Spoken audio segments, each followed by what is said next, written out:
acting different on people on camera, and they acting different. All right. Welcome, y'all. How you guys doing this Sunday morning?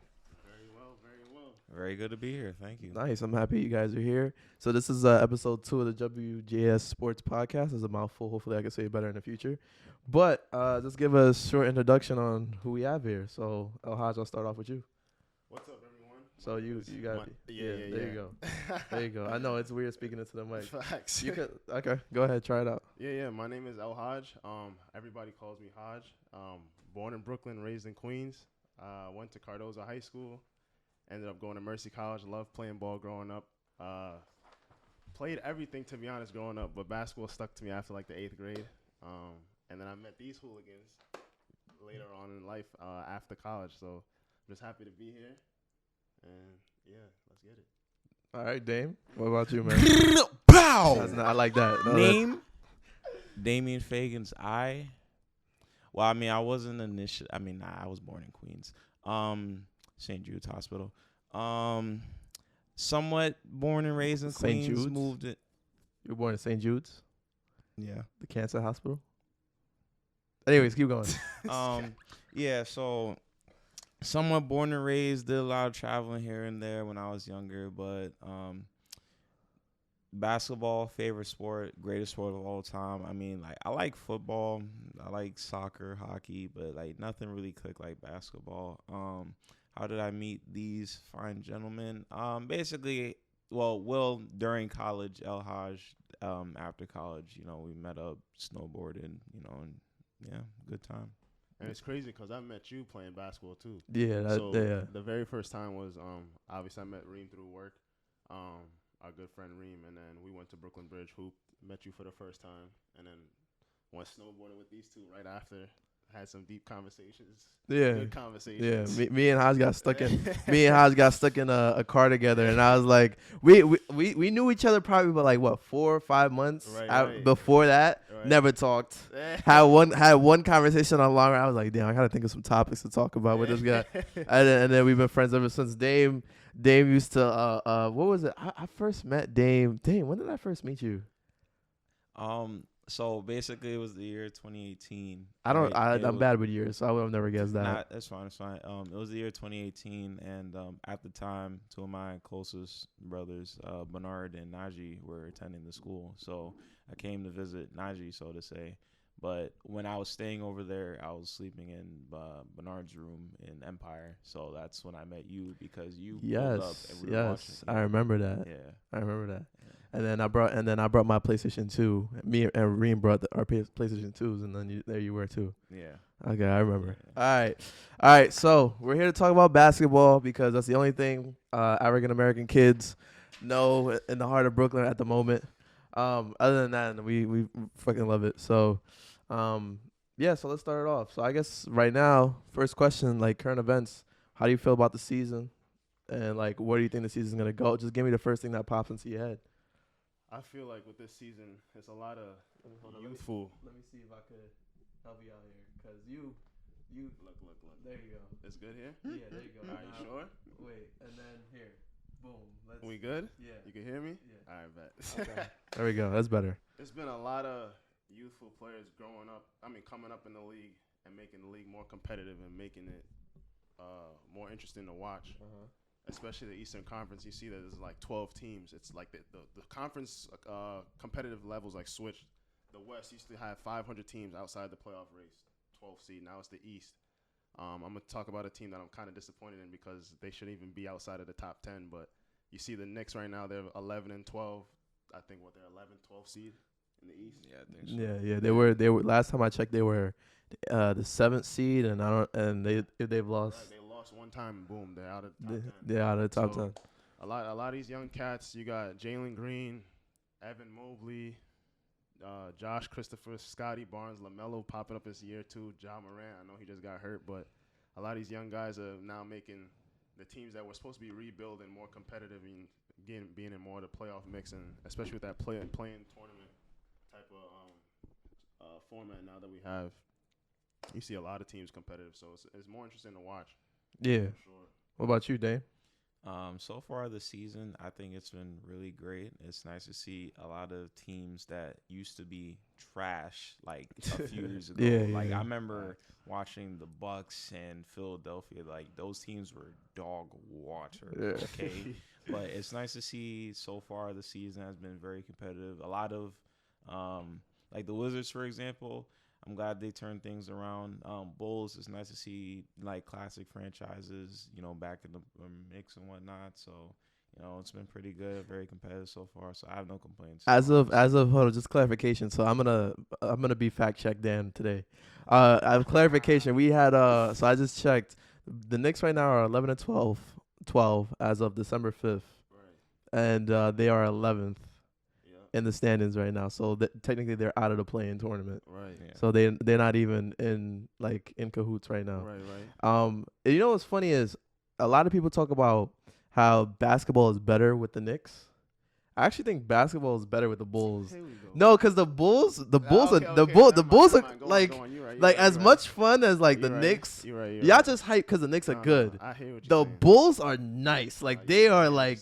Lonzo last night just put the Nets away with a clutch 3. Facts. Just killed it. Clutch 3. And he had like 9, 8, and 8. He sucked. He was 3 of 10. But that's my guy though. Like I love Lonzo. People will know that for this day. Like and like just watching. Well, I think DeMar DeRozan is the league leader in points right now. Total points. Yeah, in total points. Yeah, in total points, he's the league leader in total points right now. 5th in scoring too, I think. And you got Zach LaVine. You got. I'm looking at that team. I'm just like, they need somebody from your squad that's trash. And is gonna come up about someone from our squad that's trash. Yeah. Right, so I'm a Laker fan. I'm a Laker Laker fan, so I can't say our squad. But yeah, just what about? Yeah, so I'm just saying like that's cool for me. You know what's crazy? When I used to tell people 4 or 5 years ago, DeMar DeRozan and Jimmy Butler, they're two nice players, but DeMar DeRozan has that edge. Has that edge against who? Over who? Jimmy Butler. How? In what world? What you mean how? In what world? This guy, we talking to a Jimmy Butler fan. In what world we talking about right now? Bro, this man is tough. Okay, how? Wait, but how does he have the edge? I'm confused. I mean, don't get me wrong. Defensively, Jimmy Butler's the better player, but offensively, he don't got that package like DeMar. And DeMar, when he needs to score, he's stepping up and scoring. You're seeing it. He's leading his team. The Bulls only got 2. Well, now they got 3 because Vucevic is back. But they only got 2 options. What do you mean 2 options? They only got him and LaVine. So both of y'all better score 30 a night. What DeMar is doing though. Nah, they went on a 7-game stretch where they were both scoring like 20 plus. But that's what I'm saying. Like they only got 2 players that can score the ball.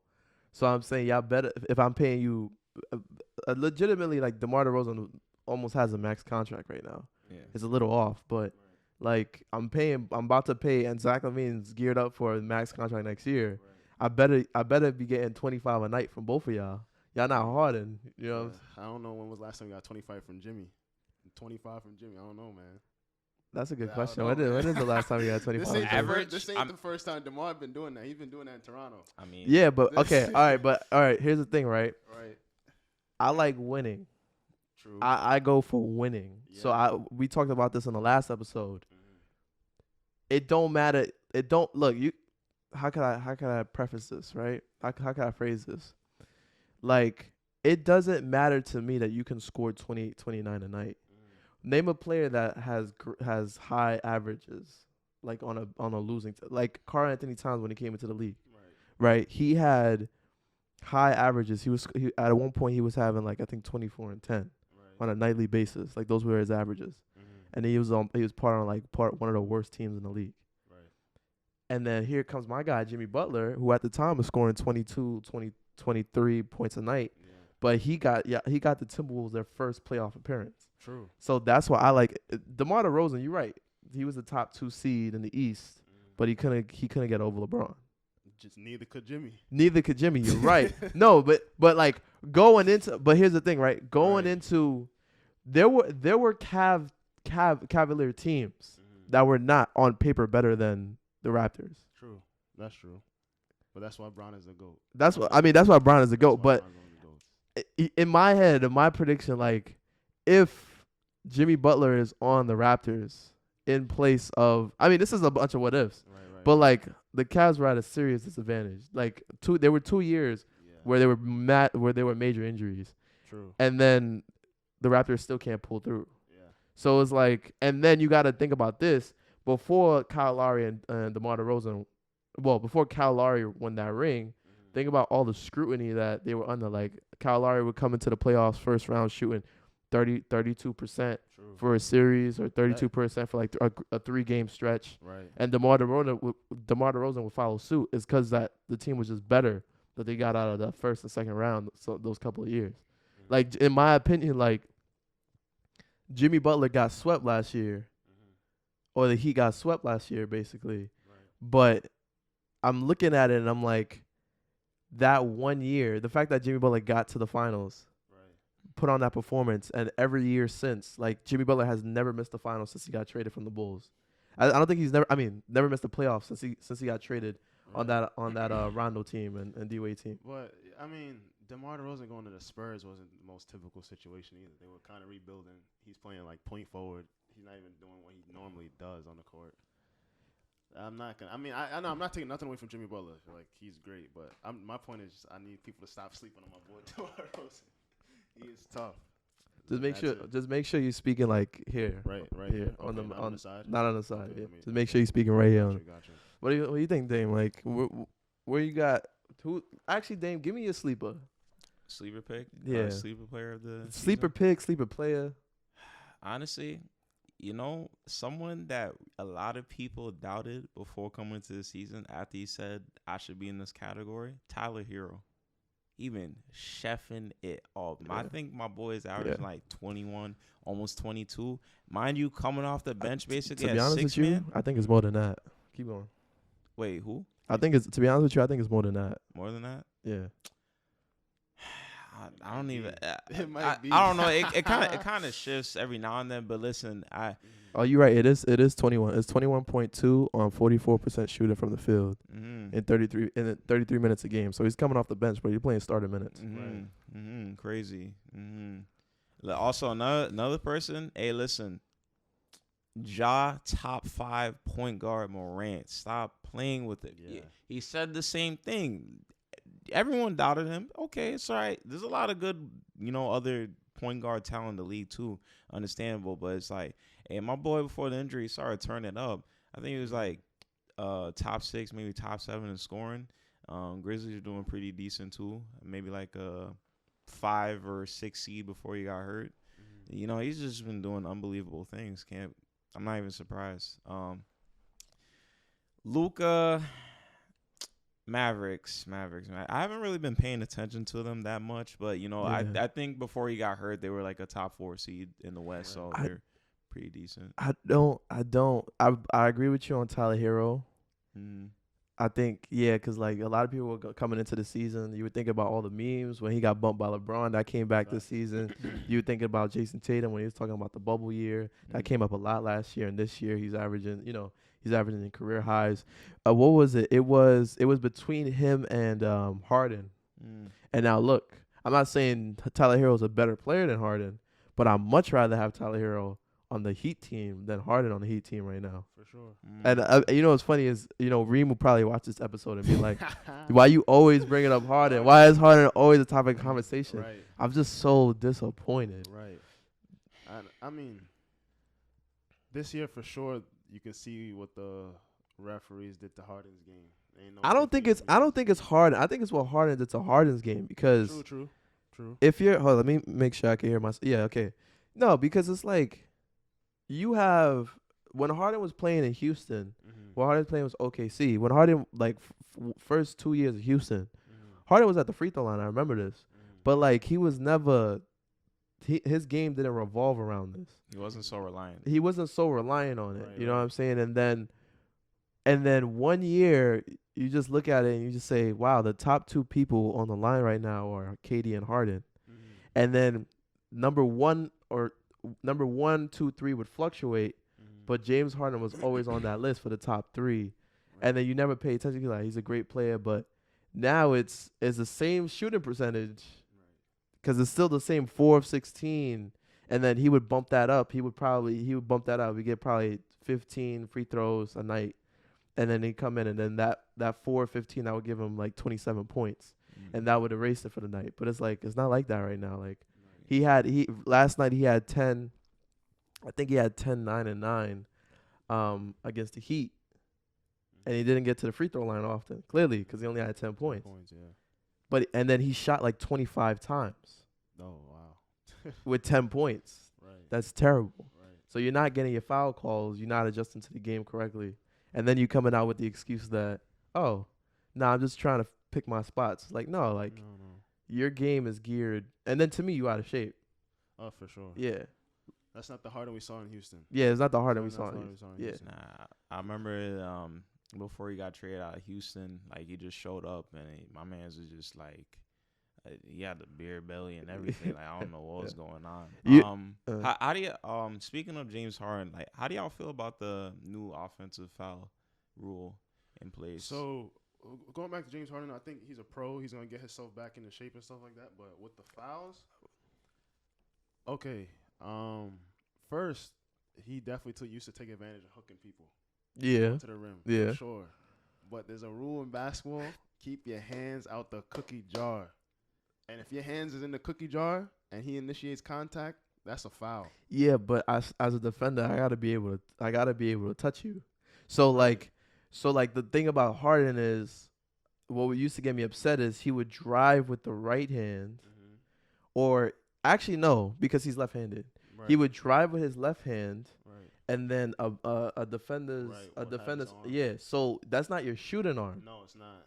So what you would do is, you would hook me, then come up with your shooting hand, and so that's not a basketball. I think my thing is basketball plays. Right, for sure. What is a basketball play? It doesn't matter as what kind of player you are. Mm-hmm. If I am dribbling with my offhand, hooking you with my non-shooting hand to act like I'm gonna shoot, I don't think that's a basketball play. No, it's not. It's not. You're right. But I like it though. I like it. I think it's one. I don't have to see. I watch basketball games a lot. That's the only way I can keep up. So it sucks like that extra 30 minutes just to watch free throws. That takes a toll. Unless the free throws are like in the last 2 minutes, I'm not really trying to see that nigga. And I mean, if you're talking about the whole overall structure of the foul changes, for sure I agree. I like it, especially with the backward shooting. Yeah. And like I understand as a defender, like as a shooter too. If you're a defender, you have to shoot at mercy. You got to stay on your feet. But it got to a point where people were jumping backwards and jumping when they're not even supposed to be jumping. Trae Young. Right, Trae Young. Steph used to get away with it too, just because Steph was tough. He used to take advantage of it sometimes. Steph's getting away with it a little bit. Yeah, right. Wait. I got a question now. My thing is, do you think that same thing applies to Dame Lillard? So for me, okay, I didn't phrase it right. So Dame is not who Dame was. Yes. He's shooting 30% from 3. Right. He's bouncing right now. I think he's at 21, or he's at either 19 or 20 points per game. And the Trailblazers, like they're not better than the Nuggets. And the Nuggets are missing PJ Dozier. They're missing Michael Porter Jr. They're missing Jamal Murray. Like they're missing like their key pieces. Right. Will Barton, he still plays for the Nuggets. He's in and out of the rotation. Always in and out of the rotation. So it's like, how can one, and then you play them in the first round of the playoffs, and you can't get past them. That's the whole reason why we're here. That's the entire reason why your future is in doubt in Portland. So my thing is, and then like I understand he's dealing with the abdominal injury and he's out for like a week. I think they said he's gonna be evaluated in like 10 days or something like that. But does the abdominal injury excuse the performance? All right. So Damian Lillard, like watching him this season and then comparing him to like the last few seasons, like I feel like he's not like James Harden where he's like trying to go for it, but I think he was expecting it a bit too much and became also reliant on it as well, because it's like if he's shooting like a mid-range or a 3 and then it's like not really some contact but he feels like it, he's just going to complain about it and then, again, still constantly looking for it. Like he's not hooking people so much to say like James Harden was, but I feel like he was also reliant of it. And, not getting as many calls, which is why like his scoring dipped. We're not a doctor at all, but having a core injury, that sucks. That controls your whole dribbling, shooting, your whole body movement. Then what's the point of playing? I don't think that's yeah, you're right. like he's not helping nobody by playing right. I mean, he's won like 1 or 2 games for them, like down the wire, but you're not helping no. And then like I'm looking at it sometimes, I'm like, yo, bro, you just dropped 35 like a couple weeks ago. If you could do like, you know what I'm saying? Like the more you play and the more the good performance you have, I can't make excuses for you because now I just like when we've seen Harden score 34 against the Knicks. Yeah, like it's against the Knicks. But you play somebody else, it's 10. Yeah, like you just face the Bulls, one of the top defenses in the league right now, or like the top defensive backcourt with Lonzo and Caruso, and it's like, yo, you shit in the bed, bro. Right. So I don't. Yeah, it's tough. That's so okay. So I'm gonna stick on Dame for a little bit, right? So Dame is gonna sign. Well, not at the moment, but he signed his extension in 2019. So this will be his second year. This is 2021. Yeah. So this is his third year on that 4-year extension. Right. Which means he only has 1 year left on his max, which is next year. Right. So the Trailblazers have 2 options. They can either re-sign him for 2 years, $100 million, or they can blow it up. You want to take this?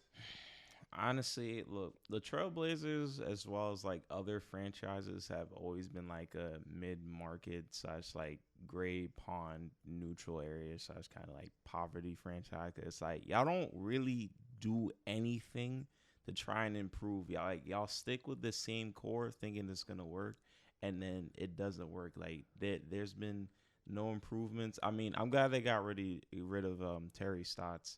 That was a big change, but I feel like certain franchises and things don't do anything to improve. Now, as far as the Blazers, I think they should have been blew it up, to be honest. Like when they went against Denver with, Robert Covington, Dame Lillard, CJ McCollum, Nurkic, et cetera, on paper, that was a pretty good team, but it just didn't translate into winning in the playoffs. So wait, all whatsoever. You think the move to fire Terry Stotts was a good decision? I think that was a good decision. I think that was a good start because how many he was probably their head coach for a really long time. And my thing is though, like how many chances are you gonna get? So you've had so many good teams on paper, yet you just don't do nothing with it. Like the 2018 through 19 year when they went to the Western Conference Finals against the Warriors. They got swept. Not only did they get swept, but interesting fact, they were up 10 plus points every halftime, every game. And what happened? Steph Curry happened. 36.5 on Yamata. Yeah. Come on now. You know what's so funny is so I was a big Damian Lillard hater because they used to compare Dame and Russell Westbrook. And I'm a big Russell Westbrook hater. But when Russell Westbrook was getting the triple doubles, I still was like Harden for MVP. My point is this. I had made a bet that I hated Dame so much at the point of the Western Conference Finals. I had made a bet, and I said, look, the Warriors sweeping Trailblazers. I don't know what y'all think this is. And, like, in my head, I was joking. Like, I'm like, the Trailblazers would probably win 1 game. I didn't expect them to really get swept. That's when I was like, oh, this team sucks. This team is trash. Right. And since then, but here's the thing about it. Like, you have the Trailblazers, you're right, mid-market franchise. But how do you make the Trailblazers better? Like, it's all about timing. True. But my thing is, I think it's more of a GM issue than the coaches because Trailblazers, they've always been a team that could score with anybody. Like, and I think the best roster they constructed was the year where they had Melo, Covington, Nurkic. You think that was the best roster? Yeah. Like, as offensively, they were putting up 130 a night with anybody. But the problem is, like, you see it year after year, that team cannot defend. Yeah. No rim protection. Nurkic is getting 35 put on his head by Jokic every time they play each other. Yes. Why is there no rim protector? Hassan Whiteside, I mean, that was your biggest body, but he wasn't really a rim protector. Their first move should have been, okay, keep that roster together, get a rim protector, at least stop easy buckets from getting to the rim. help stop the bleeding a little bit. But who's gonna sign to Portland? They couldn't get Anybody. They couldn't get Melo to sign when Melo was getting off OKC. Melo opted to go to the Rockets. So who like you can't even get names like that to play with Dame. They want Dame to go over to them. I think I didn't believe the talk. Wait, what do you mean by that? Because Melo came after. Melo came after, yeah, but Melo, we already knew what Melo was. I'm talking about 20. I'm talking about like Before I'm then, getting okay. I'm getting 22, 25 a night from Melo OKC, or like that was projected for him. You know what I'm saying? Like Melo only came to the Trailblazers because the Trailblazers needed a starter, Right. or they needed a wing. Right. You know, like Melo, like it was a win-win situation for both of them. Right. I'm talking about like when players are legitimately good, maybe a year or two off of their prime, they don't want to go to play with Portland. But they made big mistakes because I feel like they had a young dog in Gary Trent Jr., 22 years old. Yeah. In the finals, guarding Bron like he's a vet. Yeah, 21 years old. Yeah. Let him walk. Let Melo walk. They didn't want to re-sign him. That was their best team, bro. Like in my opinion, that could compete with anybody. They just couldn't defend a lick, and that was their biggest mistake. They should have tried to kept that together. They could have fired the coach, got somebody else, because he wasn't really. I mean, he like you said, he had a lot of chances, but GM first move, get some defense in there. So what do you? Tried Covington, but that's not enough. So where do you think Dame goes? He got, bro. There's only one place. Send him to the Knicks. And Come on the now. thing is, it's like, okay, Dame is hurt, yes, and that's why his productions went down, yes. But Okay. Dame, you had enough time in Portland, bro. Why are you staying in Portland? And if I'm Portland too, this is the most you're gonna get for Dame right now. Say something happens next year to him, his stock is going down. Even if he does the same thing next year, you're gonna get the same thing maybe, but he's a year older. So trade him now. Trade. So your final say is trade him where? The Knicks got the Trade assets. him to the Knicks. They Okay. got the assets. What do you say there? And look, superstar point guard brings some hype and attention back to the Knicks. You know, Knicks have always struggled at the point guard position. Still You do. get that. It still do. You get that. Again, box office, bring in him, Julius Randle. Besides, he doesn't have to worry about, like, I mean, Tibbs is going to get on him about, like, being better defensively, but it's like you don't really have to worry as much because, like, Knicks, I mean, I know Knicks are 11 and 12, but Knicks, so to say, are still pretty good defensively. You know what I'm saying? Like, Right. there's the intensity. So he doesn't have to worry as much about, like, getting a stop, so to say, if everyone's committed. Okay. Okay. I see where y'all going. I think it's a little far-fetched, but I see where y'all going. So you signed Julius Randle right now. He's making just under $30 million Yep. for his first 2 years, and then he's gonna build up to $30 million. I think he signed what did he sign? He signed a 4-year $125. Yeah, 4-year 120. 4-year $120. Starts off at like 29 and goes up. Yeah. So, okay. So you're saying in my honest opinion, I think this is gonna be Dame's last year on the Trailblazers. To me, it doesn't make any sense to have Damian Lillard on this team for 3 years to come, especially since he's about to be in NBA years, late in his 30s. Right. So I'll entertain the Knicks for right now. Let's imagine he does go to the Knicks, right? Remember, Dame is on a max contract, so he's getting about almost $50 million. Really? That's his yearly salary right now? Yeah, bro. It's 50? It's like almost $50 million, right? It's like Okay. 46. Okay. I could double. I'll fact check myself. Then it's over. It's over. Let's see. Fact Fact check Dan. right now, Fact if check you're the Dan. Knicks, if you're the Knicks right now and you're trying to trade for Dame, don't even think about giving up Randall because there's no point. No, they're not gonna give up Randall. You're probably gonna give up like Evan Fournier's the Fournier. first one to go. RJ Barrett has to go, Most likely he's making the most. and out of the then rookies or about the young yeah, guys. and then like they probably have some wiggle room with cap space. They're Yeah. probably paying somebody that they could just drop in. He's making right now. Dame is making $44 million a year. Right. So Actually, that's average salary. This year Dame is making $39 million, right. basically 40. 40. Next year he'll make 42.5, Mhm. and then wow, I am wrong. Mm. I am so wrong. What? Dame has 2 years left on his contract, like hard-nosed years, like Mhm. not a player option, not anything like that. So he has next year, Mhm. then the year after, Mhm. and then the player option. Oh, yeah, so so he's- RJ gotta go. So he's just in the beginning of his contract. Dame is gonna get RJ paid has to till go. Dame is getting paid till he's 34. Right. Yeah, RJ has to go because then RJ, I think he's up for a new contract too, right? Because RJ's been on the Knicks. Yeah. This is what, third or fourth year? I think this is Fourth year? his third year because he got drafted with Zion. Right. So Zion's in his third year. Right. Fun fact about Zion. I want to shit on Zion a little bit. Zion has missed at this point in 3 seasons. I think there's 165 to 67 games. He's missed 87 of those games. The gumbo. I was talking last week. The episode would be up, but about him being healthy, he played 60 games out of 72 last year. They still missed the playoffs, and then he got hurt over the season. Right. But he's not healthy. But anyways, I just want to make a point that I'm right. the I'm always Gumbo. right. Bro, that's another team there that messed up with their core. The Pelicans. Yeah, I don't know what the Pelicans were The doing. Pelicans, there was another team that could just score with anybody but couldn't defend a lick. They had Zion, Brandon Ingram, Lonzo, Drew Holiday, Josh Hart. I don't think Biggs. defense. Well, defense was their problem. It was interior defense. And they had Steven Adams, and I'm like, what's going on? But part of the problem was Zion too. True. With defense because they had defense on the wings. So your core down low was you're having trouble with Zion. Zion on 6'6", 6'5", with he's 6'6" with no shoes on. You got Steven Adams who plays okay defense, but I think his years with Russell Westbrook kind of took some years off his career. I might be wrong here.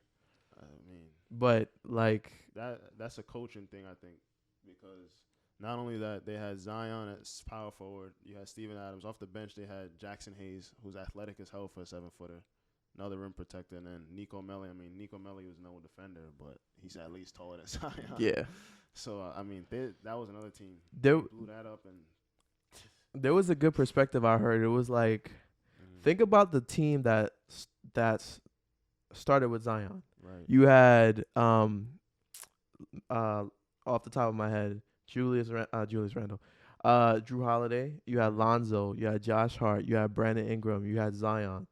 You had Steven Adams. You had that rookie Jackson Hayes, who's a disappointment, but doesn't matter. You got Nickel Alexander. Right. Damn, I forget his first name. Nikhil Alexander Walker. There you go. I call him Nickel. And it's like you had a young core, right? Josh Hart. You had Josh Hart. So why did you trade Drew Holiday for Eric Bledsoe? And then you make this stink now to pay Lonzo because he averages 10 points. Playing better. Yeah, well, yeah, he's playing better, but like you don't see the value in a dude that could get Zion the ball. And then you let him go. And then you get Devontae Graham, who shoots under 40%.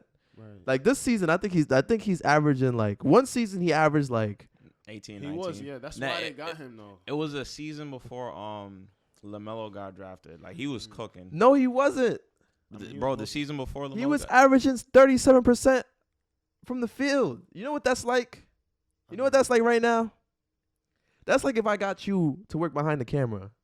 That's tough. And the camera's on, it's it's recording. No, not like that. Like the camera's on and it's recorded. But like when Dame is talking, or when you're talking, he's panning to me like as we're talking. Like it's like half-ass work. It's like the show's up and running, but damn, damn, bro, you can't do a better job. I might need fact check Dan on that. Look All at right. his stats before. I don't even have to look up his stats. I don't know what his shooting percentage was, but he was definitely averaging 18. He was definitely averaging And that's 18. the reason why they wanted to get him, but they're clearly not getting that same production now.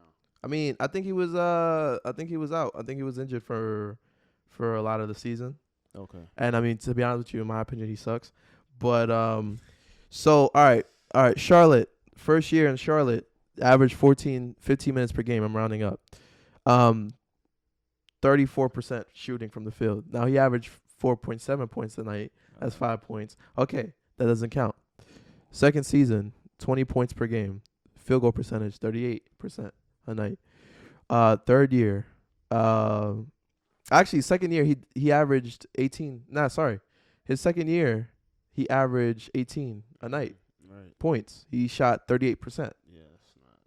You're not Harden. You're not Westbrook. That's tough. His third year, LaMelo year, he had 30 minutes a night. Still got playing time. It was the season before. And Aight. 37% from the field on 15 points. That's tough. He's never been productive. And I mean, right now he's not getting the greatest contract. Yeah. And this season, same thing, averaging 14 a night, 38% from the field. Yeah. So, what does that sound like? Does that sound like you need Lonzo? It sounds like you need Lonzo. That sounds like you need to edit that scene out because I just look bad now. Nah, but I'm joking. they just some of these teams I don't understand. I just don't like the politics around the NBA, but that's a whole nother conversation. Why they make these trades Politics, and yo. playing time decisions and all that stuff. It don't make sense. To me. Yo, politics, yo. Let's talk about politics, man. I'm all about the politics, yo. All I'm saying, I didn't have a politics segment ready, so Dame, at this point, you're making your own show, bro. Wait, I'm talking about NBA politics. I hope you have an example, because if you're gonna ask me to bring, I hope you have an example, because I don't know shit about no politics right now. I have an example. I don't know a damn thing. I have an example. All right, so look, my thing is the vaccination thing, right? Okay, So- that's legitimately politics. No. That's no, legitimately. I got you. Now I'm scared. I have an I'm example. scared. I have an example. Go ahead. I have an example. Because we probably brought this up last week, but go ahead. No. Trust me. All right. My thing is with the vaccination, right? Kyrie Irving, unvaccinated, correct? Yeah. Not allowed to play at home games, Yeah. right? Bradley Beal, unvaccinated, allowed to play in a Nets arena, even though it's an away game for him. Yeah, that's That makes no sense. no sense whatsoever. That's the only. Well, I'm not gonna say the only, but that's Kyrie's stance. Nobody could tell him anything because that law itself in New York State does not make any sense whatsoever. I'm not gonna say it doesn't make any sense. The mandate. It's for okay. Sorry. I'm not gonna say it doesn't make any sense. I'm gonna say that I'm just surprised that the mandate lasted this long. And I'm just surprised that the mandate hit so many industries that, necessarily, like, there's a lot of online jobs, right? Mm-hmm. That you probably go into the building once or twice a week, and you're mandated to be vaccinated. So I'm not gonna say it doesn't make any sense. I'm just gonna say it's just like, yes, but Kyrie being outside at Brooklyn Bridge Park, being able to talk. I mean, he's wearing a mask. Don't get me wrong. He's not gonna be wearing a mask while he's playing, but being able to talk, converse, be outside, be in the same organization, and then you step into an enclosed space, to be honest with you, and he's not allowed to do that. Yeah, I can understand how that could be weird. Right. Meanwhile, LeBron James is getting cleared. He's vaccinated, Right. but he's getting cleared from playing after being testing positive for Mhm. you know what I'm saying? So it's a slippery slope. Yeah. But LeBron did what he had to do. I'm just saying, in terms of NBA politics, Yeah. it doesn't make sense to me for 90% of the league to be vaccinated. That person who's not vaccinated, because the vaccine is to protect me. Mm-hmm. Right. It's not to. It's kind of to protect you, but it's really to protect me. Mm-hmm. So if I get the vaccine, I'm not gonna say all the time, a majority of the time, I should be safer if I didn't have it. Yeah. Right. So to me, Kyrie would be putting himself at risk. Yeah. Mhm. But hey, Anyway, back to basketball. back to basketball though. Back to Thank you, Dame. Though I didn't really. Appreciate that, though. I hope I don't get fucking shadow banned for. Right. I'm putting it out though. I didn't say nothing crazy. No, you ain't say nothing crazy though. No, you know what's interesting? You know what's funny? Getting going off the topic of basketball real quick. Is that whenever you put COVID or anything into Instagram, for example, Facebook does that auto monitoring thing where it's like learn more about. It was like learn more about. Oh man. Learn more about. Yeah. And it's Cantor and it's with his shoes. It's like, yo, you research, but are you educated? But fuck Ennis Cantor though. But all right, let's with the time we have remaining from the pod, let's get into the segment that I came here. So this is gonna be the Beast of the East pod. 40 minutes in. Uh, for the last 20 or so, 30 or so minutes, I really want to just get your outlook on the Eastern Conference. I think we kind of already did that with like who we think is coming out in the beginning of the show. But I really want to focus on the Knicks, and then like I just want to talk about some prehistory with the Knicks. So actually, we're gonna start with some prehistory with the Knicks, and I'm gonna go all the way back to Linsanity, and so this to me, this is gonna be like that mellow segment with like the downfall of the Knicks and how the Knicks have like seen the Lakers be a great dynasty for however many so years. And y'all, anyways, first question I'm gonna pose. You guys have done a lot since the Jamal Crawford days and the Eddie Curry days. Let's start with Linsanity because I feel like that was when the Knicks had a turning point. What happened with Linsanity? What happened with actually not even with Linsanity? What happened to that whole like with Jason Kidd with with Tyson Chet? Like I love that Knicks team. So did I. That was like I was proud to be a New Yorker. What's his name? Discount double check Steve Novak on that roster. Oh man, discount double check. I don't know. The I don't know. commercial? I don't know. I don't know, bro. I'm not a Knicks fan, bro. I don't know. I don't know what this dude do. Oh man. So tell me what happened. I mean, from what I remember, I was in like the 6th, 7th grade. These were like the best times. We had that Linsanity Yeah. time. I feel like I don't want to shame nobody. I hate speaking negatively about people, but I don't think Melo liked the fact that Linsanity was a thing at that time. But even before that, because yeah, you're right. Because you can only get better. Comfortable with yeah. it, yeah. So I mean, you want to speak on it? You're older than me. You got a better memory than me. All right. Linsanity, 2011 through 12. I was basically in like going to high school. First off, they should have re-signed him because I remember reading the newspaper article. Whoever made that title was terrible, by the way. It said bailing the Knicks. I'll never forget that. Never. Jeremy Lin going to the Rockets with James Harden. I said, wow, it's over just like that. Because you know why? If we would have had him at the point guard, would have had him, Melo, even though Stoudemire, even though he messed up his arm, became trash, we would have had him, Stoudemire, Jason Kidd, Raymond Felton, pretty much like 2012 to 13 season. We would have been cooking. Because you know why? I feel like if Linsanity was there when we went against the Pacers second round, even though we were supposed to go to the Eastern Conference Finals against the Heat, we're going to lose. Make sure you're in the mic. Oh. Even though we were supposed to go to the Eastern Conference Finals against the Heat, we were going to lose still, but at least we made an impact, made some changes and whatnot. I felt like they would be the Pacers if Linsanity was there, honestly. The problem with the Knicks is they got a whole lot of good, not a whole lot, but they had a few good impact players and they would never keep them. Never, like with Jeremy Lin. After the year when we had our Jason Kidd team, J.R. Shumpert gone. But wait, is not keeping Jeremy Lin, is that a like, how can I say it? Was that I don't feel like that was wrong. No. You know what's funny is like, I think about when Phil Jackson was there. Mm-hmm. A lot of people have a lot of different ideas or outlooks on what Phil Jackson did. Mm-hmm. But I really feel like Phil Jackson was a benefit to your franchise more than he hindered your franchise. I don't know. I'm like 50-50 on that because, yes, I get where you're coming from, but at the same time, though, I kind of feel like he was still stuck in the mindset of, like, the triangle offense. I remember all because Frank Ntilikina said, "Oh, I like the triangle offense." You draft him? Come on now, bro.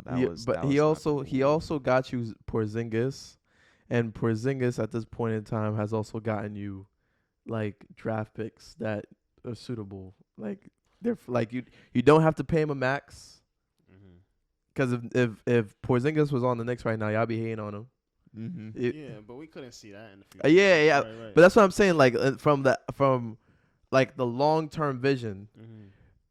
Oh yeah, okay. Like when we're Yeah. thinking long term, like Right. Phil Jackson came in, the first thing he did, he got rid of Tyson Chandler and Raymond Felton. Right. Right? And it's like, okay, you know what, that hurt. I like Tyson Chandler. He was a good defensive big. At this moment, I don't remember what they got back in return. Mm-hmm. I think, to be honest with you, I think that was probably a shit trade. But One of many. and then it was that like Carmelo Anthony kind of stalemate between him and Melo. Mm-hmm. For me, the reason I kind of liked Phil Jackson was because he got rid of he was emptying out the bank account. He was True. like, I'm just gonna trade a bunch of assets and pieces away, and then he was basically aiming to just rebuild the Knicks from the ground up, which, to be honest with you guys have been doing from the last 10 years anyways. Well, I mean, not the last 4, because y'all made it to the second round, and then got bounced in the first. But I'm saying, like, it was like he saw the turn of the, like, Melo turning that corner of, like, you're not the guy anymore, guy. I'm not gonna say that, bro. That he wasn't that guy. At that point, Phil Jackson came in the year after they lost to the Pacers, right? Or 2 years after. I think he came in the year after they won to the Pacers. So I lost to the Pacers. So at that point, you can't say that Melo's not that guy after that year. But Melo's the season that Phil Jackson was there, they missed the playoff because Melo couldn't stay healthy. Right. He got his knee drained. And I mean, that's not Melo's fault. Right. But I'm saying that's also part of your Decline. that's also part of you. Like, think about OKC when he went to OKC. Think about the year after. It's like you joined OKC. The stubbornness we got to see firsthand. You didn't want to come off the bench, and to me it didn't make sense for you, PG, who's to me a small forward, not a shooting guard, and Melo. I mean, sorry. Yeah, who's a small forward, not a shooting guard, so you can't put him at the 2. You have to put him at the 3. Right. And then Melo he's never started. Right. I shouldn't say never started. He's never played power forward for like 60, 50, 80 games. So I don't know what expectation came in that he should be on the court. You know what I mean? Like, like, again, it's his own stubbornness. I agree with the OKC points, but going back to the Knicks, I mean, I'm not going to put the blame on Melo when Phil Jackson was there. I mean, he had the right idea to rebuild because those guys were old. Like, the main reason why we got so far was because of Jason Kidd, Rasheed Wallace, and Marcus Camby, like, being the old heads in the locker room. Yeah. But, I mean, like you said, it's health. Kenyon Martin, too. Yeah, Kenyon Martin, too. But if that was the point to rebuild, then you might as well have shipped Melo, too. I mean, he had a no trade. He had a no trade Yeah, clause? Melo had a no trade clause. So if you have a no trade clause with your best player, why are you trying to rebuild? That doesn't even make sense. Because your best player doesn't fit the offense that you have. So then I mean, it's a match that didn't make sense. Right. Don't get me wrong, but it's like, hey, Melo. My cousin asked me this. I'll never forget the question he posed to me. He said, "You're working at a job for 15 years. Right. The job says on the 16th year, yo, let's imagine you were designing computers. Yo, we need you, instead of designing computers, we need you to build the computers too. I mean, we need you to design the computers, build the computers, and give the computers something to work on. So, like, you know how we have Windows 7? I need you to do all 3 of those. Oh, you can't do it? Oh, you're a shit employee. Like, he said, basically he was saying that Phil Jackson told that to Melo. Like, I told you for 15 years to do one thing.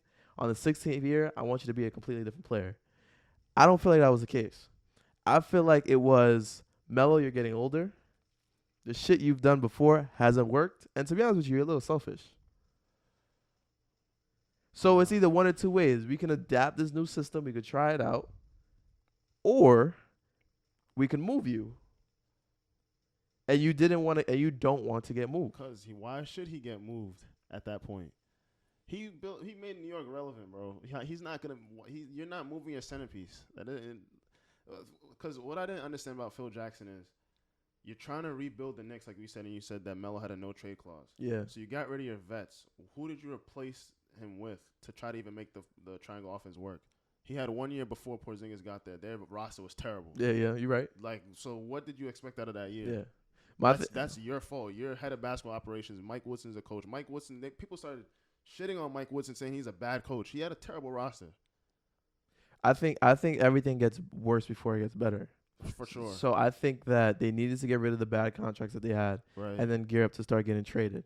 I think in Phil Jackson's eyes, in my opinion, it takes so long to make a good team. It does. And then when you can keep that team, you try to hold on to them as long as possible. Where the Knicks are with Melo, where the Knicks were with Melo, I think the Trailblazers are there with Damian Lillard. Right now. I think you got to make a choice on what you're gonna do with, because if this is gonna be a Kobe situation, right, where he's gonna be like, you're gonna sit on this team and then we're gonna enjoy the time that you're here, and then if something comes, it comes. Right. But don't tell me that you want to win, and then you're gonna keep doing the same thing. I think Phil Jackson, like, technically, like, this was Phil Jackson's timing. Like, let's imagine that he was on this team right now. Like, this is when he would have, like, this is what he was aiming for, to make the Knicks relevant, to have pieces, to have draft picks. Right. You can't do that with a 37-year-old Melo. What do you mean, 37-year-old Melo? Because at this point, he wasn't 37 then. no, I'm saying you can't, because at this point you got to think about it, right? He was probably 32 at the time. On the Knicks, Yeah. when Phil Jackson was there, Yeah, it was like 2013, so 8 years ago. he was in his 20s. He was 29. 28, He had to be. 29, I need to be fact check Dan. bro. Give me 1 second to fact check Dan. That's not old, by the way. 30 is not old. You start hitting 33, 34-ish, okay. That's now, but back then that wasn't the case. You start hitting 34, you passing the. But Melo was 28, 29, 30. Let's see how old he was. He's not Sorry, old, my fault. bro. Never mind. That was in 2017. That was 4. When Phil Jackson was there and Melo's on the Knicks? 20. No, Phil Jackson was there in 2016. Right. Yeah, so they're trying to make the super team with Derrick Rose, Porzingis, Melo. So if that was 5 years ago, Melo was 32. Okay, so we're talking about two different time frames. Yeah, I'm talking about the year. I'm talking about specifically the year after they lost to the Pacers. The year 2013 to 14. Yeah. He was hurt, and then the year after that, that's when they got Porzingis. Yeah, so I'm talking about the year they realized him and Porzingis weren't gonna work. Yeah. Okay.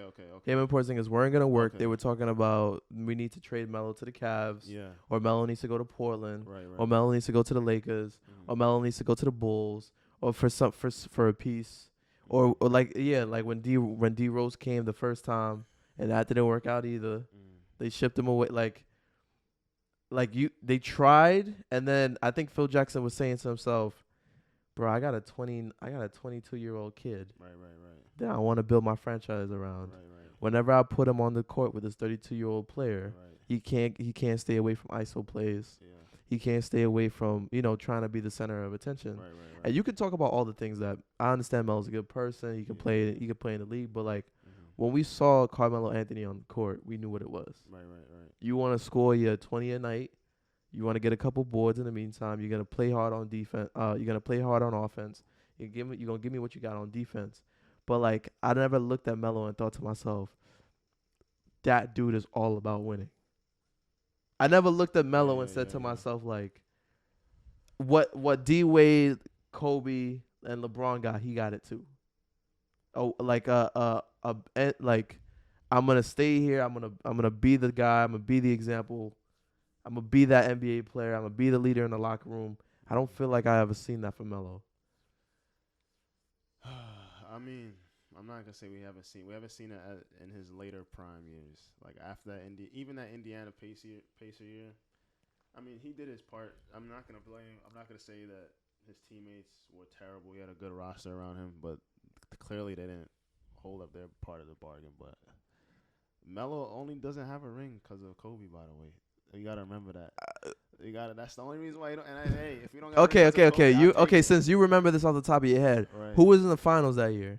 Oh, the Magic. So whoever's coming out. It was coming out the West. Listen. All I'm saying is, if I had to rewrite anything in history, it's I botched that. It's fine.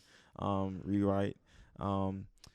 If I had to change anything, I would definitely make Kobe versus LeBron 09 finals, even though I know the results. But that was something I feel What are the results? Kobe won that. Yeah, I think he's. Oh, okay. Yeah. I just want to make sure because not everybody knows those results. Yeah. So, anyways, keep going. What? Bro, come on, bro. No, bro. Cavs were not gonna beat the Lakers. Oh, that year, okay. bro. Because he Come said Cal. I was like, yo, bro, you talking that bullshit. on. Right? Come on, bro. Don't get me wrong. LeBron was wilding, but they weren't gonna beat the Lakers that year, bro. But like I said though, that was a series everybody got robbed of and everybody wanted to see. I know y'all remember the billboards, the posters of that finals preview, but that didn't happen. I knew that was gonna happen. I knew that was gonna happen. I just it wasn't at that point. You need a team. I don't blame LeBron for not making the finals. I just make fun of him for not making the finals. But I don't blame him for doing that. Right. But like kind of going back, it's like it's kind of like the Knicks. For me, the Knicks need to do what they're doing now, Right. or they needed whatever Phil Jackson started. They needed that. Right. As bad as it was, as terrible as it was, they needed that, right? Mm. And to be honest with you, I don't think like Phil has been wrong. Like, don't get me wrong, time gets everybody. Right. So Melo's numbers are gonna decrease over time. Right. But what could Melo have done with the team that was on the Knicks? He was pleading to stay on the Knicks. He didn't Right. want to get traded. Right. So he was gonna be on a losing team. He gets to winning situations Mhm. and he can't win. I mean, well, okay, sorry. He gets to winning situations Mm. and he can't meet expectations. Right. That's a better way of putting it. The Rockets thing, I get it. The Trailblazers thing, twilight of his career, doesn't really count. Right. To me, it's the OKC thing. The OKC thing, okay, here's where I'm going to set it straight. My theory is with winning championships and stuff like that, it's never going to happen with one player. That player always needs that sidekick no matter what. And that goes to the Jordan conversation, a whole lot of conversations. Even Bron couldn't win without Kyrie or Kevin Love healthy. True. But go on. Sorry. Go on. No. If you wanna keep going, go. I lost my chain of thought. Oh, okay. Talking about Melo. But yeah, going to OKC at that point in time, Melo was what, 32, 33? I think so. Yeah, What we're 33. talking about. Yeah, that's when he should have taken that step back and say, hey, I need to come off the bench. Not because he wasn't. To me personally, basketball is skill. Melo, you see this skill to this day. He's dropping 25 on the Lakers here and there. It's not as consistent, but like you said, it made more sense for Melo to come off the bench just off the fact alone that he was going to get more shots and be able to play his game. But I think why play the 4 with Russell Westbrook and Paul George? You know that didn't It's a make pride sense thing. because It was definitely a pride thing. But okay, and this is where my Jimmy argument or my Jimmy Butler argument always comes into play, right? Mm. Or my Lonzo argument always comes into play, right? It's like I know Melo can score 60 in a night. Melo's in the twilight of his career. He's 37, right? I mean, LeBron's 37, but Melo's 37. Melo played. That's 74. Huh? Yeah, like that's 74. Yo, that's ridiculous in NBA years. But Melo played, I think, 50 minutes in the triple OT against the Kings, right? Mm. He had 15 points, I think like 6 rebounds and like 2 assists in 50 minutes. The points are fine, in my opinion. But in 50 minutes, Right. you couldn't get more rebounds. You couldn't assist more. I understand Melo and LeBron and Russ have the ball. And I understand you're not the number one guy. But my thing is like, if you were the number one guy in your previous years in the OKC or the Knicks years, right? Can you do what Jimmy Butler did? Can you get me a triple-double that then leads to winning? That's never been his game. That's never been his game, but I'm saying, can you do it? You know what I'm saying? Like, Jimmy Butler is a Swiss Army knife, so that's not the greatest example. But, like, I'm thinking about Melo as, okay, a top scorer. The only other top scorer in the league is KD. You're not KD, but KD can also defend. KD can also rebound when he needs to. When I look at Melo, I'm like, can you do that for like an extended period of time? But that's the thing though. With like, I'm not even. Can you ever do that? I'm not trying to be biased against Melo. Like Melo had a championship team when he was in Denver. Never had that ever since. KD's basically a center too. Like that's kind of a hard comparison. Like, you're never gonna get a day where I'm gonna say Melo. Bro, y'all going over the question. My question is like, can Melo ever do when it's time to win, can you play out of bounds of your play type? That's what I mean. It's like, I get it. Melo's never been on a championship team after Denver. I'm not gonna argue that. Right. Melo also like he's not 7 foot, Right. but at the same time, I'm going through Melo's highlights Right.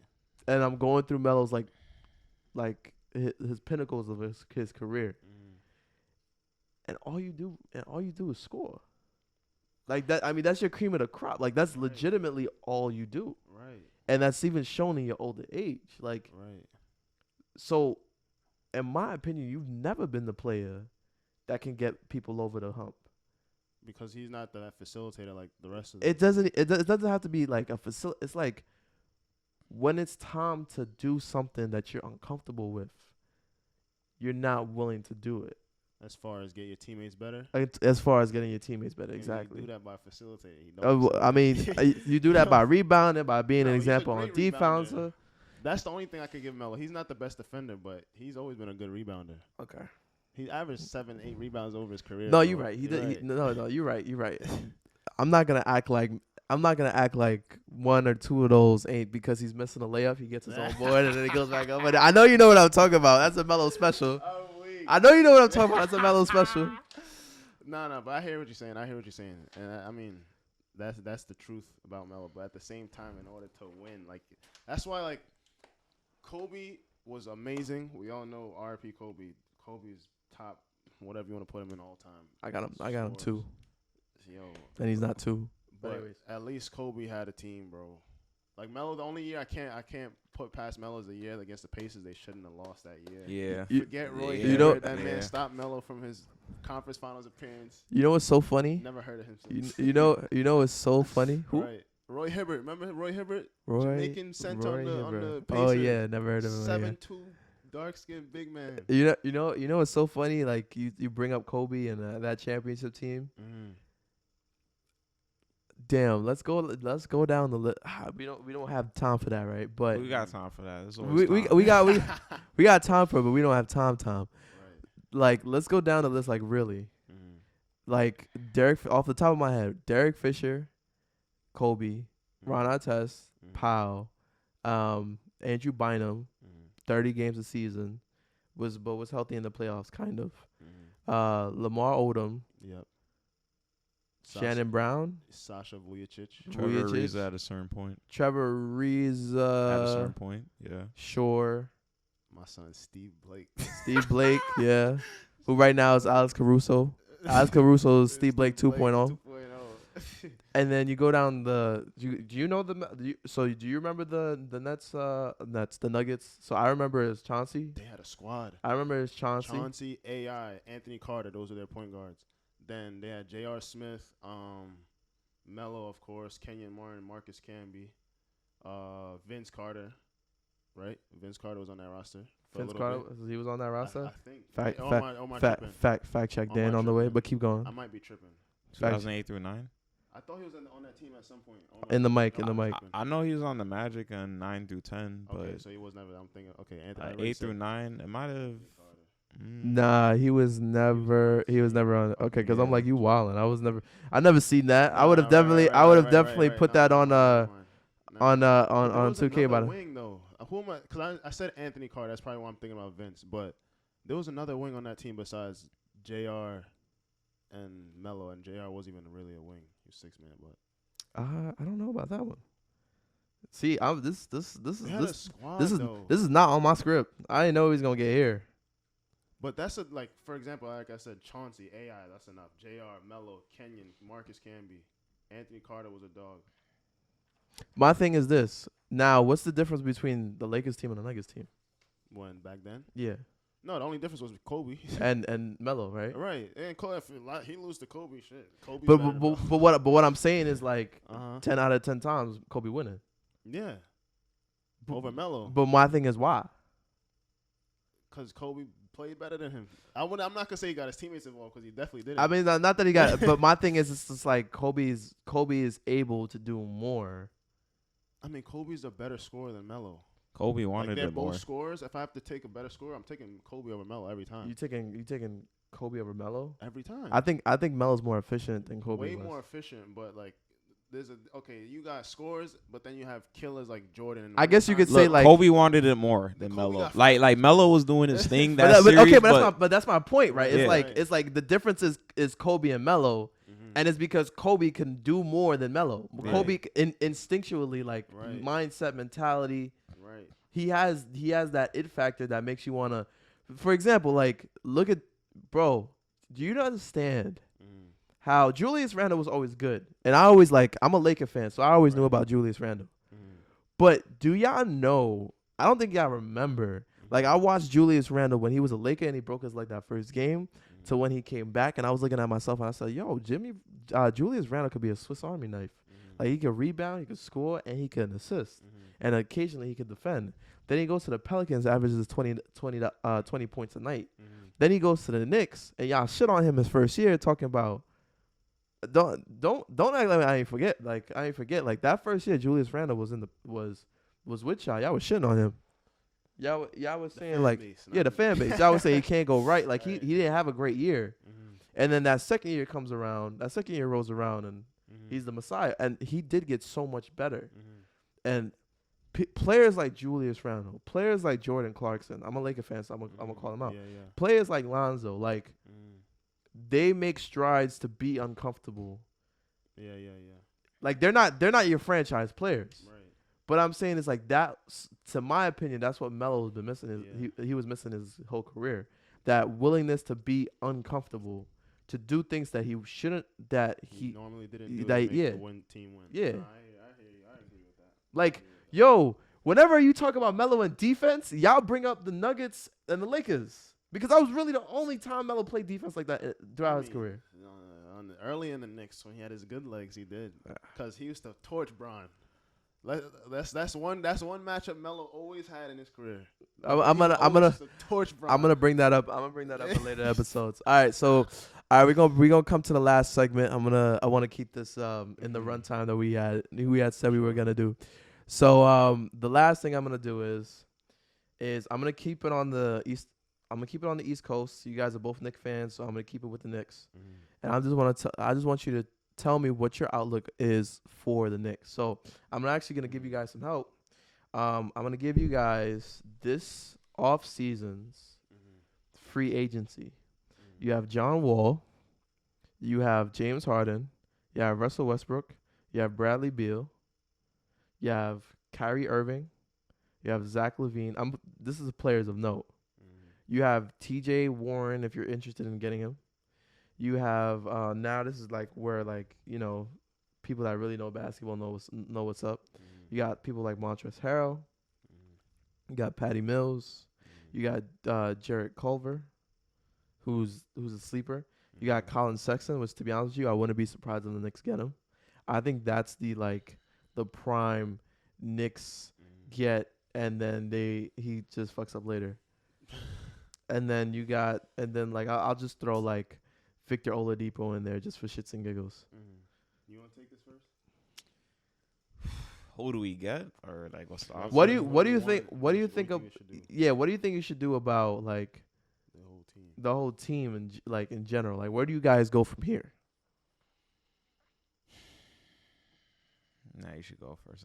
I'm weak. Right. So based off of this season, especially the past few games, ever since they lost to the Magic the first time, even the second time, I was like, yeah, this is confirmation. If they didn't get their shit together, the Knicks not making the playoffs. I was telling you guys, the Knicks might be 8th seed, like, if they're lucky. And now they're losing. People starting to say, oh, there's a problem. Yeah, I agree with you. If this keeps up, clearly they're not going to make the playoffs. But for next year, it's tricky because it depends on where Washington falls. Like, Bradley Beal's like Dame Lillard as far as, like, his loyalty. If not Washington makes the playoffs, he's not leaving. He's going to be like, oh, yeah, we made the playoffs once. Give me my money again. I'll stay again. Yeah. So that's the issue, because my perfect picture would be, okay, keep Randall however you want. You could trade for Dame first. Say you give up RJ and all of that. You take Dame's contract. Would you be able to even sign Bradley Beal after you get Dame, keep Randall on, 30 mil, and then that's almost like a Nets kind of structure, right? With like 3 max contracts. So I guess you could be able to do that and fill everybody else in after. That would be my ideal thing, but it depends on what Washington does, because Bradley's not leaving, and Zach LaVine's not going to leave either. after what the Bulls are doing. So, to be honest, I think their main move is, okay, try to trade for Dame now if you want to have any chance at this season. Who you giving up though? Okay, so you said 44 mil. Fournier gone. No. Forget right now. Forget the finances. But you have to consider Like, it, though. well, you have to consider it, but who's the most you giving up? Okay, Fournier. You got to give up Fournier. I don't know if anybody going to take Kemba at this point. Nah, nobody's Nobody taking Kemba. right? I mean, you could gotta take. get- I mean, you could take Kemba just as like he's only getting paid $8 million. I don't feel like Right. Kemba can do any wrong for you. Dame is 32, right? Or 31? Dame is 31.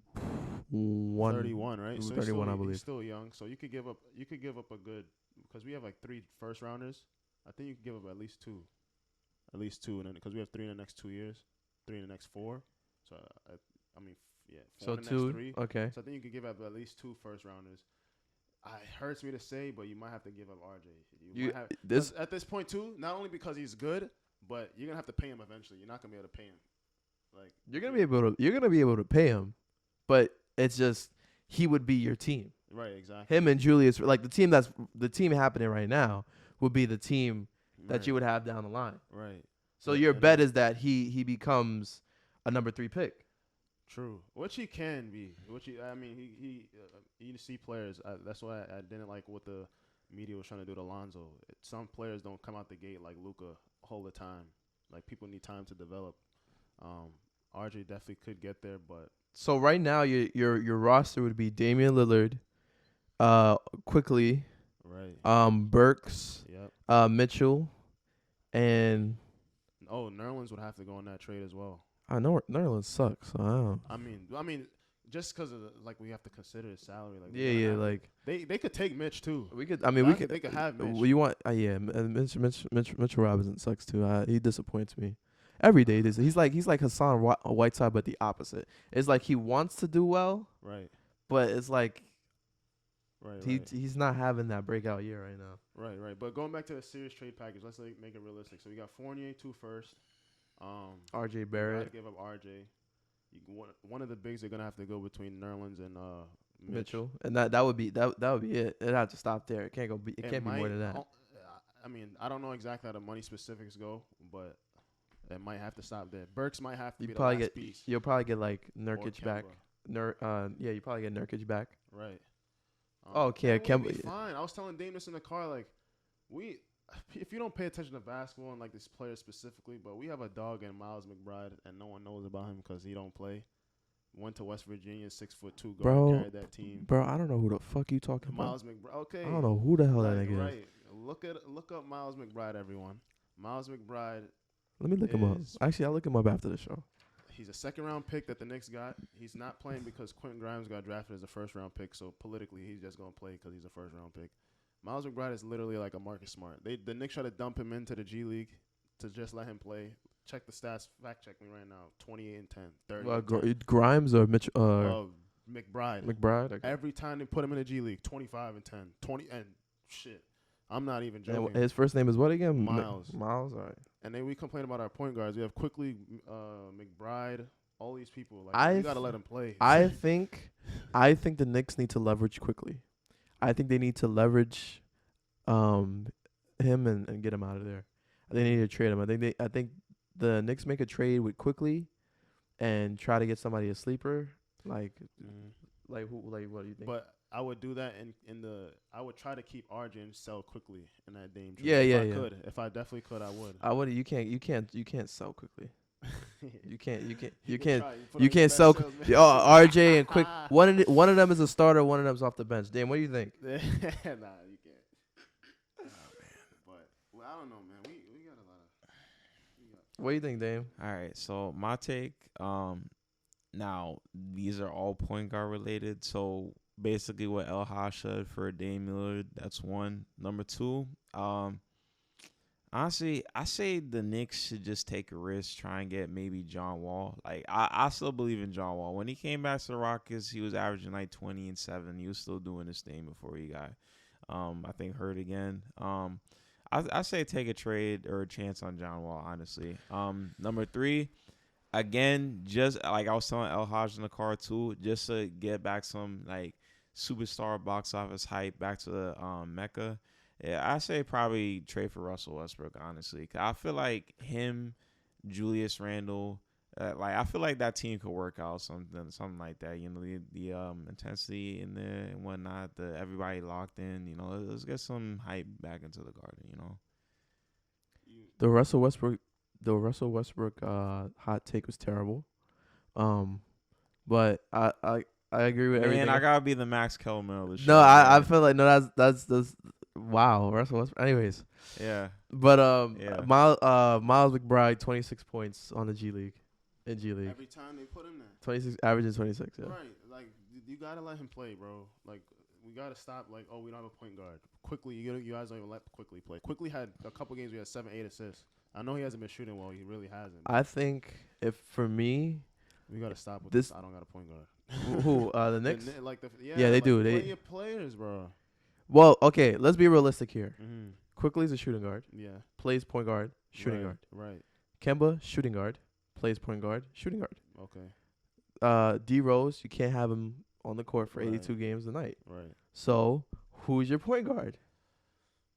Who's your point guard? I hear you. Now Alec Burks is your point guard, Right, and he's a 3. and he's a 3. 3/2. He's not even a shooting guard. So who like the Knicks aren't wrong. The Kemba was supposed to Right. come in and fix the problem. The only thing is that the coach is wrong. The Yes, coach is he wrong, but it's right. He is. He is, though, because I know Kemba's obviously not Charlotte Kemba. He's not. But he's not using Kemba either. As what's his name? Kenny Smith said the same thing. Like, Yeah, you gotta not. use your He's players. not, bro. If- He's not an offensive-minded coach, and that's fine. But you could take the bad with the good. In my opinion, I don't have any like drug or magic pill for the Knicks to take. In my opinion, I think you gotta keep RJ. Mm-hmm. He's getting better. Yeah. I think he's still young, so you don't know what he could turn out into the future. He's Yeah. also getting starter minutes and starter roles. You keep Julius Randle. You're not paying him crazy, and then you just wait for a start. You guys, to be honest with you, the Knicks it's possible the Knicks to get James Harden and another player. It is. If very if possible. things don't, it's out there. It's crazy. I feel like a Laker fan when I'm saying this, but Right. if things don't work out with the Nets, Mhm. Harden could come back, could just go over an island Mhm. and say, I'm gonna play for the Knicks, Right. and we're gonna bring somebody else big with us. Right. And then you'll have Harden, somebody else. I don't know who it could be. Could be Ben Simmons for all I know. Harden, like a third player, and Julius Randle, and then a player like Mitchell Robinson. Right. And then with the assets you got, you could do do a Right. trade. I've seen crazier things happen. Right. That seems realistic to me. But for right now, I Right. think the Knicks should just like count their W's. They should chill out. They should like ride this wave and get into the first or second round. Because right now, in the next 5 years, I don't see the Knicks ever competing for a championship. Because one or two things will need to happen. You would need to get Zion, not happening. I mean, not even at this point. You would need to This get point. you would need to get a disgruntled star, not happening. It's not happening right And then this generation of players, now. like the ones that are in their 30s, they're either not gonna be a free agents or they have no reason to come to the Knicks. Right. So the Knicks are essentially waiting for the people on their rookie contracts right now or on their second term deals Right. to be over. So like you're waiting like 4 years. Right. That's what I'm saying. Like my answer to the question was like, if they're trying to compete now, you gotta. That's the only way to do it. If not, wait. Only way to do it is to trade for Dame. If not, wait. Like you said. Like as if it don't make sense after this season to go trade for Dame. You already wasted a year. Draft your players. Sign whoever's in free agency. Because it's clearly better than last year's free agency. Last year's free agency wasn't the best, but All right, and then that was last segment. yeah. Well, actually, not even a segment, just a questionnaire. MVP. All right, so MVP, I'm gonna have to say Steph. Obviously, best record in the league. He's wilding. Top 2 in scoring. Like top 4, 3 in like total points. Impact, double teams, all that. Like he's wilding right now. MVP. Best player though in the league right now. Obviously, until the King retires, then okay. But obviously, in terms of playing right now, though, I'm gonna have to go with Kevin Durant. Okay. Yes. Okay, I wasn't expecting those two. Yes. All right, Haas, MVP, and I guess your best player. Oh yeah. I'm gonna have to agree. All the way from right now, Steph MVP. Steph MVP, best record in the league.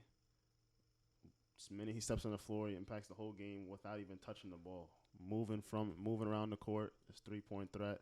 You gotta respect him at all times and makes his teammates better without even passing it to them because their lives are easy. The defense isn't focused on them. You see Jordan Poole getting easy buckets, Gary Payne getting easy buckets. Toscano Anderson killing it. Best player too, Kevin Durant. I mean, 7-foot assassin. Best score we might have seen in NBA history. Period. Okay. Yeah, there's not too much to say. I mean, Bron, he's been hurt, and I love Bron. I respect Bron, but the crown don't belong to you if you're not playing games. All right. So, all right. I'm gonna change my answer here because I said Curry last week.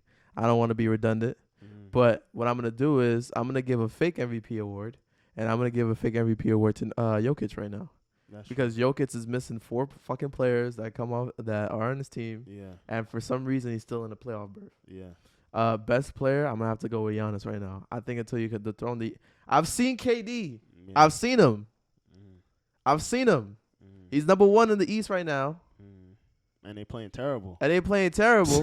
He's averaging historic numbers. But like, bro, Giannis on that chip. I think Giannis is still the best player in the league right now.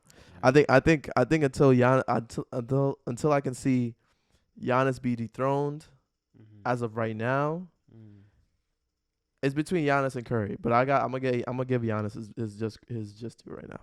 Okay. All right, y'all. So I appreciate if you made it this far. This is the end of the episode. Best young player, huh? Best young player. We could do that next week. But like, follow, subscribe. Thank you guys for coming out. It means a lot. It means the world to me to have people consistently coming on the show, especially a group like 1, 2, and 3. I think 3 is a crowd, so I would love to keep having you guys on. Haj, hopefully I can get you in with Wholesome. Dame, hopefully I can get you in with Wholesome. But other than that, anything you guys want to say? Anything you guys want to close out with? Just thank you for having us. No problem, bro. Thanks for having us. Follow me on the gram, dame.capo_. Thank you. Say that one more time so people can follow you. Dame.capo, CAPO _. How do you spell Dame? DAME. DAME.capo _. What about you, Haj? Follow me on the gram at lel.hodge, HADJ.SECK. At the gram, that's it. And then you can follow me on all social media platforms. I'm exclusive. I'm worldwide, motherfucker. I'm like Akashi. All right, y'all. Let's go get some food. Thank you guys for coming out. And that's a wrap.